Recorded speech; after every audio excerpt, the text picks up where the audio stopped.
አሁን በዚህ ሰዓት በአይነ ህሊናችሁ አንድ ነገር እንድትስሉልኝ እፈልጋለሁ። እያንዳንዱ የምትተነፍሱት አዲስ ቀን፣ እያንዳንዱ ሰከንድ ምንም ያልሰፈረበት ባዶ የሰዓሊ ሸራ ነው ብላችሁ አስቡ።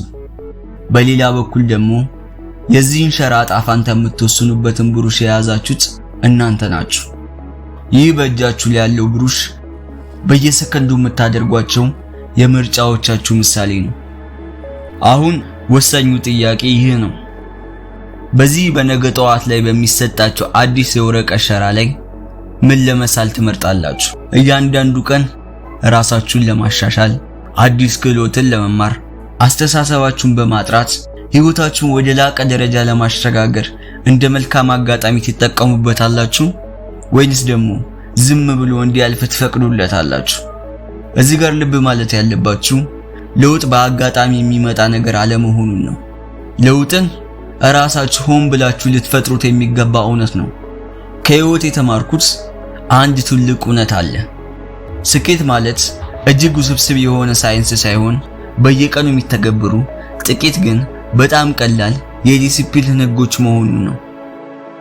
በሌላ በኩል ደግሞ ውድቀት ማለት በየቀኑ የሚደጋገሙ ጥቂት በጣም ቀላል የፍርድ ስህተቶች ውጤት ነው። በስኬትና በውድቀት መካከል ያለው ልዩነት እናንተ በየቀኑ ራሳችሁን ለማሻሻል በምትመርጧቸው ትናንሽ ነገሮች ላይ ይመሰረታል። በእናንተ ህይወት ውስጥም ትልቅ ለውጥን የሚያመጡት እነዚህ በስህተት የምትዘሏቸው ትናንሽ ነገሮች ናቸው። ዛሬ በዚህ ቪዲዮም ህይወታችሁን ሙሉ ለሙሉ ለመቀየር በየቀኑ ልታሻሽሏቸው የሚገቡ 10 ወሳኝ የህይወት ዘርፎችን በዝርዝር እንመለከታለን።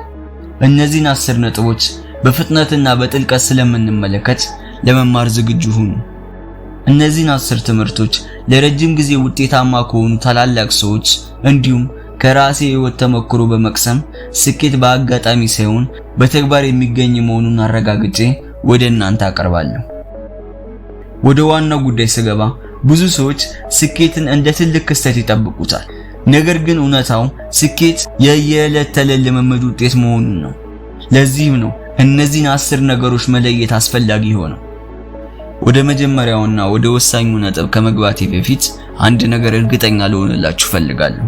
እነዚህን 10 ነገሮች በህይወታችሁ ላይ ስትሪክትሊ የምትተገብሩት ከሆነ ህይወታችሁ ኮምፕሊትሊ በሚቀጥሉ ጊዜያት ተቀይሮ እንደምታዩት እርግጠኛ ነኝ።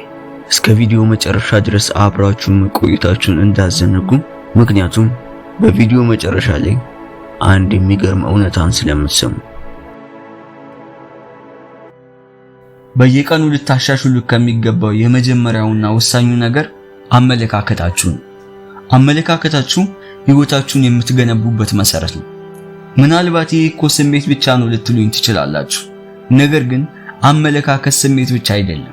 ዓለምን የምታዩበት መነጽር፣ ለችግሮቻችሁ የምትሰጡት ምላሽና ከሰዎች ጋር ያላችሁ ግንኙነት ነጸብራቅ ነው። አመለካከታችሁ ልክ እንደ ማግኔት ነው። መልካም ዕድሎችን ወደ እናንተ ይስባል ወይንም ደግሞ ከእናንተ ይገፋዋል። ሁሌም አሉታዊ የሆነ ስለ ሁሉም ነገር የሚያማርር ሰው አጋጥሟችሁ ያውቃል? ህይወት ለነሱ ምንም ያህል ጥሩ ብትሆንም የሚያማርሩ ሰዎች ምን ያህል ስኬትን ይስባሉ ብላችሁ ታስባላችሁ? መልሱ 0 እና 0 ብቻ ነው። ምክንያቱም አሉታዊ አመለካከታቸው ለእድሎቻቸው እንደ ግድግዳ ሆኖ ስለሚጋርድባቸው ነው።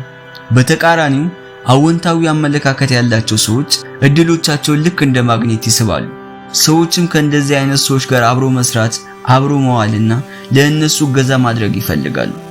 ስለዚህም በየቀኑ አመለካከታችሁን በትንሽም ቢሆን ማሻሻል አለባችሁ። ዛሬ ትንሽ ተስፋ ሰጪ ለመሆን ወይንም ደግሞ ትንሽ ታጋሽ ለመሆን በመሞከር ነገ ደግሞ ለችግሮቻችሁ መፍትሄ ፈላጊ በመሆን አመለካከታችሁን መገንባት ትችላላችሁ። ማስተዋል ያለባችሁ ይህ በአንድ ጀንበር የሚሆን ነገር አለመሆኑን ነው። እያንዳንዱ መልካም አስተሳሰባችሁ ለተሻለ አመለካከታችሁ የሚቀመጥ አንድ መሰረት ነው። አመለካከታችሁ ሲቀየር ግንኙነቶቻችሁ፣ ስራችሁና ጤናችሁ አብሮ የሚቀየሩ ነገሮች ይሆናሉ። ቀጣዩ በየቀኑ ልትሰሩበት የሚገባ ወሳኙ ነገር የመግባባት ክህሎታችሁ ላይ ነው። ለምን ካላችሁኝ ሁሉም የህይወት እንቅስቃሴዎቻችሁ በመግባባት ላይ የተመሰረተ ስለሆነ ነው። ከጓደኛ፣ ከቤተሰብ፣ ከስራ ቦታ የምታደርጉት ማንኛውም ግንኙነት መሰረቱ ንግግርና መግባባት ስለሆነ ነው። መግባባታችሁ ሲሻሻል ግንኙነቶቻችሁ ይጠነክራሉ፣ ቢዝነሶቻችሁ ያድጋሉ፣ እንዲሁም በሌሎች ላይ ያላችሁ ተጽዕኖ በእጥፍ ይጨምራል። እዚህ ጋር አንድ ላጠራላችሁ የምፈልገው ነገር መግባባት ማለት ማውራት ብቻ አይደለም። እንዲሁም ምርጥ ተናጋሪዎች ብዙ አያወሩ፣ ይልቁንም በጥሞና ያዳምጣሉ። የሚሰሙት ለመመለስ ሳይሆን ለመረዳት ነው። ጥሩ መግባባት የምንለውም የራስን ሐሳብ ማስረዳትና የሌላውን ሐሳብ በትክክል የመረዳት ችሎታ ነው። ይህንንም ክህሎት በየቀኑ ማሻሻል ትችላላችሁ። ለምሳሌ ዛሬ ጥሩ አድማጭ ለመሆን ትኩረት ሰጣችሁ አዳምጡ። ነገ ደግሞ ሐሳቦቻችሁን ሳትበሳጩ፣ ሳትቆጡ ማስረዳትን ተለማመዱ። ከነገ ወዲያ ደግሞ ስሜታችሁን የሚገልጹ ትክክለኛ ቃላትን በመምረጥ ሐሳባችሁን የመግለጽ ችሎታን አዳብሩ። በማውራት ምክንያት የተፈጠሩ አለመግባባቶች ምን ያህል ችግርን እንደሚያመጡ ታውቃላችሁ። እኔም እያልኩ ያለው ይህንኑ ነው። ስለዚህ በየቀኑ የመግባባት ክህሎታችሁን አሻሽሉ ስላችሁ ግጭቶቻችሁን በመቀነስ በራስ መተማመናችሁን ገንቡ ማለቴ ነው። ሶስተኛውና እጅግ በጣም ወሳኙ ነጥብ ራስን መግዛት ወይንም ደግሞ ሰልፍ ዲሲፕሊን የምንለው ነው። ዲሲፕሊን ማለት በግቦቻችሁና በስኬቶቻችሁ መካከል ያለው ትልቅ ድልድይ ነው። ስሜታችሁ ባይፈቅድም እንኳን ማድረግ ያለባችሁን ነገር የማድረግ አቅም ነው። እውነቱን ለመናገር ያለ ዲሲፕሊን ስኬት የማይታሰብ ነገር ነው። በዓለማችን ላይ ያሉ ምርጥ የተባሉ እቅዶችና ተሰጥኦዎች ቢኖራችሁም እንኳን እነሱን ወደ ተግባር ለመለወጥ ዲሲፕሊን ከሌላችሁ እቅዶቻችሁና ተሰጥኦቻችሁ ዋጋ የላቸውም። ዲሲፕሊን እንደ ጡንቻ ነው። በሰራችሁበት ቁጥር ይጠነክራል። ዲሲፕሊናችሁንም ለማስተካከል ዛሬ ከትላንቱ በተሻለ ሁኔታ 15 ደቂቃ ቀድማችሁ ለመንቃት ራሳችሁን አስገድዱ። ነገ ደግሞ ደስ ባይላችሁም እንኳን ስፖርትን ለመስራት ወስኑ። በቀጣዩ ጊዜ ደግሞ በስራችሁ ላይ ትኩረት ሰጣችሁ መስራትን ተለማመዱ። እነዚህ ትናንሽ የሚመስሉ እርምጃዎች በጊዜ ሂደትም ግዙፍ የተባለውን ውጤት ያመጡላችኋል። ዲሲፕሊን የምንለውም የማይፈርስ ልምድን የመፍጠር ሂደት ነው። ሌላኛው ልታሻሽሉት የሚገባው ነገር የአስተሳሰብ አድማሳችሁን ነው።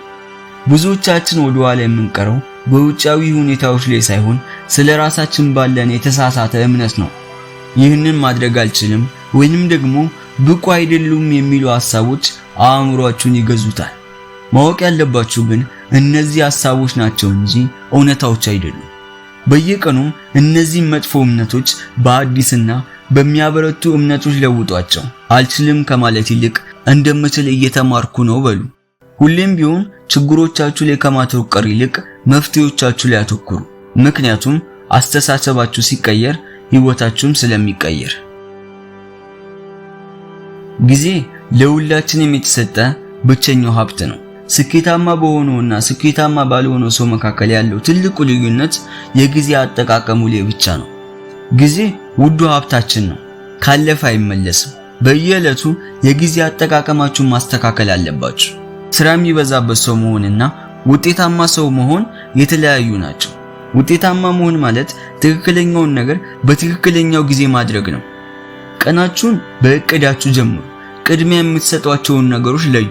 እንዲሁም ለእረፍት ጊዜ መውሰድ እንዳለባችሁም አትርሱ። ምክንያቱም ፕሮዳክቲቪቲ የምንለው እረፍትንም ስለሚያካትት። ዓለማችን በየሰከንዱ እየተቀየረች ነው። ካልተማራችሁ ወደ ኋላ ትቀራላችሁ።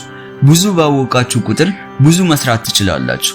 ብዙ በሰራችሁ ቁጥር ብዙ ዋጋ ይኖራችኋል። መደበኛ ትምህርት ለኑሮ ያበቃችኋል።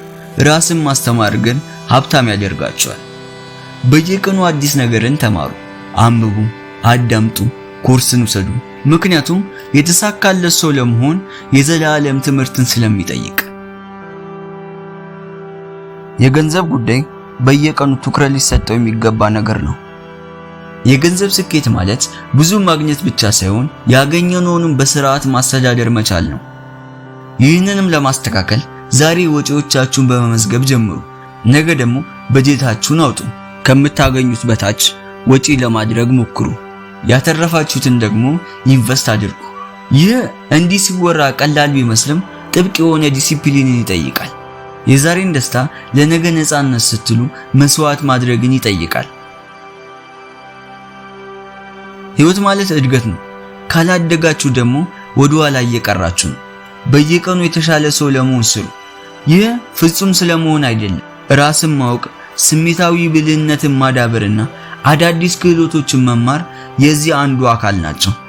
ምን ማሳካት እንደምትፈልጉ ብቻ ሳይሆን ያንን ለማሳካት ምን አይነት ሰው መሆን እንዳለባችሁ ራሳችሁን መጠየቅ ይኖርባችኋል። ዓላማ ለህይወታችሁ አቅጣጫ ይሰጣችኋል። ጠዋት ከእንቅልፋችሁ የምትነሱበት ምክንያት ይሆናችኋል። በየቀኑ ከእሴቶቻችሁ ጋር የሚስማማ ነገርን አድርጉ። ዓላማ ያለው ሰው ስራው ትርጉም ይኖረዋል። ፈተናዎችም ሲመጡበት ለእድገት እንደመጣ እንደ አንድ አጋጣሚ ብቻ ይመለከታል። ስለዚህ የህይወት ዓላማ ይኖራችሁ። በመጨረሻም በየቀኑ ልትለማመዱት የሚገባው ኃይል ምስጋናን ነው። ባላችሁ ነገሮች ላይ ስታተኩሩ የጎደላችሁ ነገር ቦታ አይኖረውም።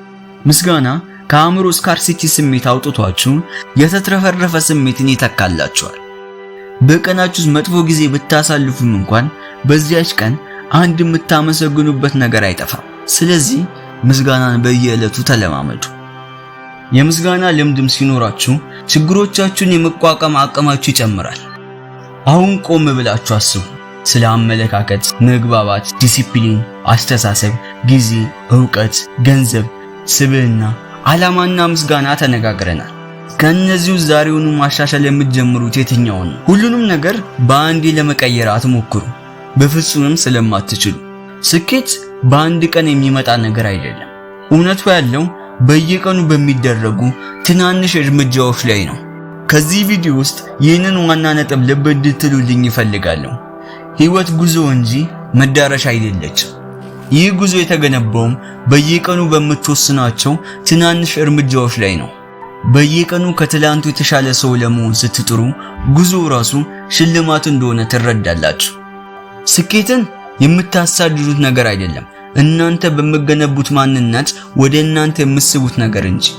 በህይወታችሁ ላይ እውነተኛ ለውጥን ለማምጣት ከወሰናችሁ ከነዚህ 10 ነጥቦች ውስጥ በቅድሚያ የትኛውን ለማሻሻል እንደወሰናችሁ በኮሜንት ስር አስቀምጡልኝ። የእናንተን ቁርጠኝነት ማየት እፈልጋለሁ። በቀጣይ ላይፍ ሌሰንስ እስከምንገናኝ ድረስ ቸር ቆዩልኝ። ባይ